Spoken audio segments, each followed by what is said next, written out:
All right. So we've written a pretty complete class representing a person now.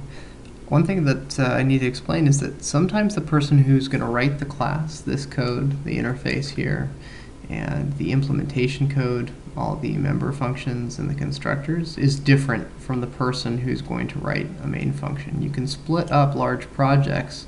Just as you split them into multiple functions, you can split large projects into multiple classes. And the person who ends up writing a main function that might use all these different classes is not the same person as the one who writes the class itself. And so that person who's writing the main function might know about this person class, but they don't know everything that's going on under the hood.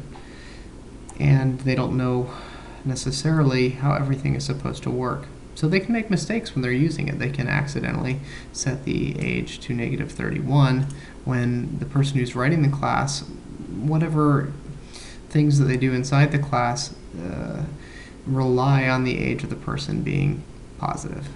And so they've protected themselves against the age going negative by providing this member function that takes in the age. And if the person who's actually using the class puts in a negative number, then it sets it to a positive number instead. But here the person who's using the class still has the opportunity to go in and change things. They can force the age to be negative. Maybe this is malicious. Maybe this is a mistake as well.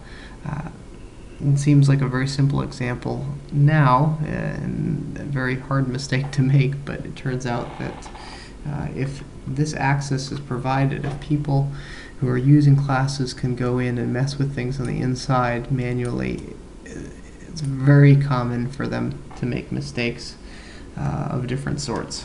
So we're going to protect that from ever happening. We're going to make sure that the age is always positive by preventing the person from going in and manually changing the age field to a negative number. We're going to force them to rely on this setAge function that automatically checks and makes sure that the age is positive. The way we're going to do that is we're going to take this int age out of the public section of the class. And we're going to create a new private section of the class interface.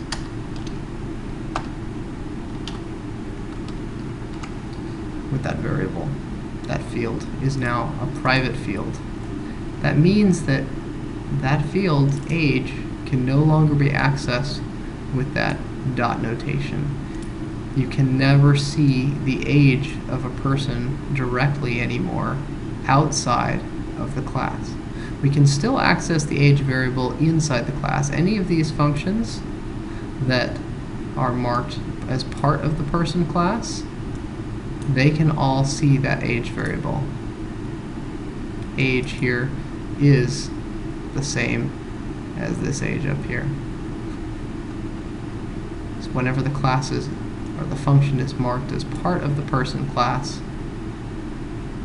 it's allowed to use it. But if it's not part of the person class, int main, or if I create another function that's not part of the person class, that's not a member function, then we cannot alter age directly. That is what the private portion is used for. Public things can be accessed freely. We can set the person 3's name, first name, and last name. It appears in that list, but age no longer appears in this list. We can set this.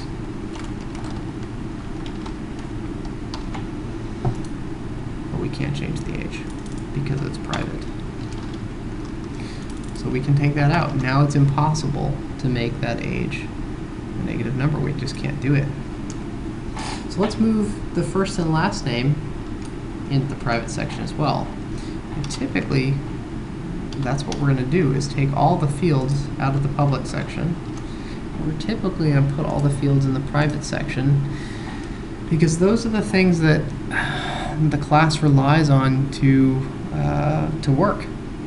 And we want to control those values. For instance, if I were doing something with those first and last names that relied on them always being capitalized, and I want to ensure that those are always capitalized, I'm not going to rely on the person who's using my class to always capitalize their names. let's make sure that those names are capitalized. So right now I'm allowed to pass in lowercase names, and they appear as lowercase. But if we move them into the private section, then we can write another setter function.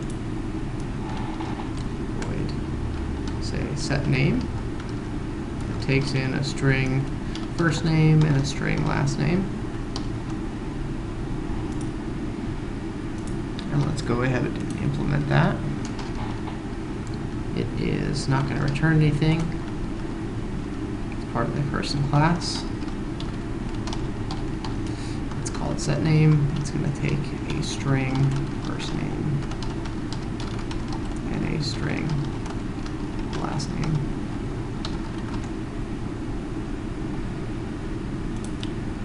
And it's going to assign those fields. Excuse me, I should change these. They should be a different name because they're these parameters. They're not the fields themselves.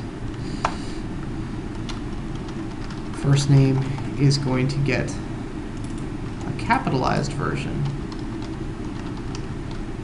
of the first name parameter. And last name is going to get a capitalized version of the last name parameter.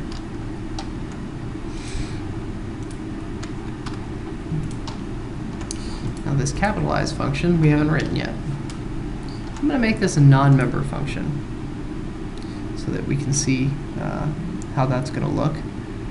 It's just going to take in a string and return a string. So let's write that.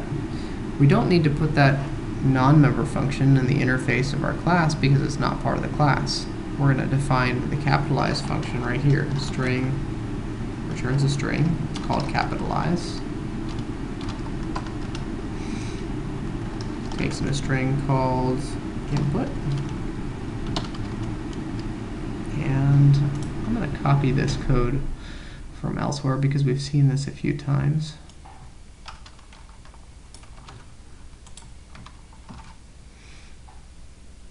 We're going to have a local variable out. It's going to initially get whatever is put in, whatever is passed in as an argument. We're going to take out that first letter, which is the 0th index of that string.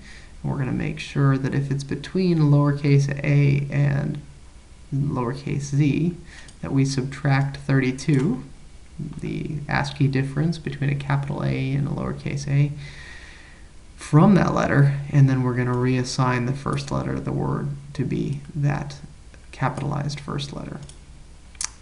And so now you're going to see that, let's use this setName function inside. So we've created this. If we use this setName function, then we can ensure that these names are no longer capitalized.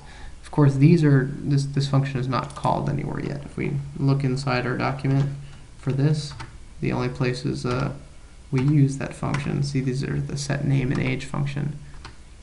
We haven't used it yet. So let's go in the setName and age function and actually use that function to set the person's first and last name. setName to p first name and p last name. Alright, so now when we call our constructor, it passes this lowercase first name into the constructor. In the constructor, let's see, it takes in that lowercase first name and calls the setName and age function on it. Now our setName and age function takes in again that lowercase name and passes it into yet another function, the setName function. This all looks kind of circuitous, but all these things happen very quickly, and this is actually not a terrible design. Let's look at this setName function. It is defined up here. It takes in that lowercase first name. It passes it into the capitalized function, and the capitalized function takes that first letter and checks and sees if it's lowercase. If so, it's going to make it uppercase. It takes that word and puts it now capitalize into the first name field. So that's the path of how it gets there. But that ensures that no matter how hard we try, if we use setName and age, if we use the person constructor, if we, well, we know we can't go ahead and set the first name and last name anymore. We can't even do this anymore because those fields are now private. First name and last name are now private. So there's really no way of avoiding that setName function anymore. It's always going to make sure that our names are capitalized. So now when we compile and run this, well, we have an error. It doesn't know what the capitalized function is. So let's actually include a function prototype because we defined the capitalized function below it. So one option we have is that this is below the first use of it, right? We could put it above it. That would be one option to resolve that error. Oh, I guess you can't see that. Let me show you the error that's happening. Capitalize identifier not found. Okay.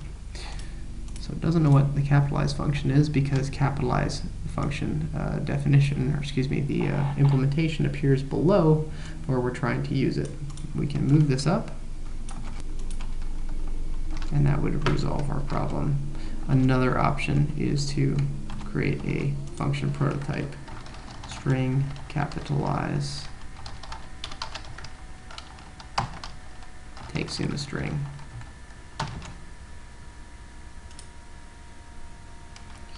Now our error should have gone away because now we've created the function prototype above where we're trying to use it. Ah, look, all of the names are uppercase now, even though we typed them in as lowercase. We can't avoid going through our setName function because of the way everything works.